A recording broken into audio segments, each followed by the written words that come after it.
Hi everyone, two quick updates about my review of the Lokee cage, which I posted yesterday.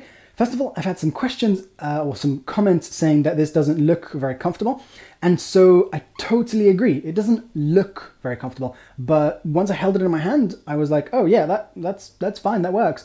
And so my opinion is, totally works, comfortable, no comfort issues. And I gave it to my friend Stafford and he held it and he's in the same industry. So he was like, yeah, this works, this is nice. So once again, my opinion, as a little hand grip, really nice.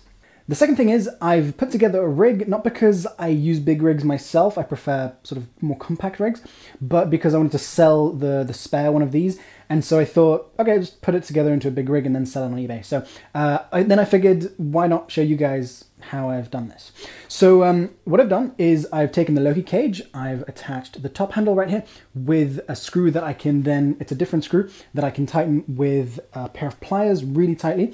And then that is holding really, really well once it's tightened really tight. So that's not moving out of position.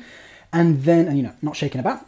And then I've added some friction arms as handles. So it's friction arm there and there with these sort of aluminium grips that, once again, you know, made, you know, with a standard connection, so nice and easy to connect. And you want to tighten these really well to here, to the sides. And then that is, you know, if you're using a camera with a viewfinder, that's, you know, really nice, nice and comfortable. Then I've added some carbon fiber rods. I've added these little clamps here, which hold the cheese plates to the back there. So, you know, there is, you know, that would be a good place to connect a battery system or just some counterweights or whatever. Or you could use this for audio system, whatever. And then I've, as I mentioned in the review, I've got a screw right there to prevent this thing from moving out of position. You don't have to have that there, because what I've actually done is I've put a different washer there. Instead of the plastic washer, I've put a metal one. So that now is holding in place really well, so the camera is not moving out of position when you don't want it to. And so you don't have to have this screw there. Then I've attached the hot shoe connection on the left there. You know, obviously you could do that differently. You've also got hot shoe connections at the top of this. And then I've just got one rod going to the front, and then at the back, once again, it's only one rod. So the two rods are the same length, but one of them starts there and goes there, one of them starts there and goes there. And with some accessories, you can get away with one rod. For example, some follow focus systems only have one rod connector. And I'm not sure about Mac boxes. I think maybe some of them have one rod connector, I'm not sure.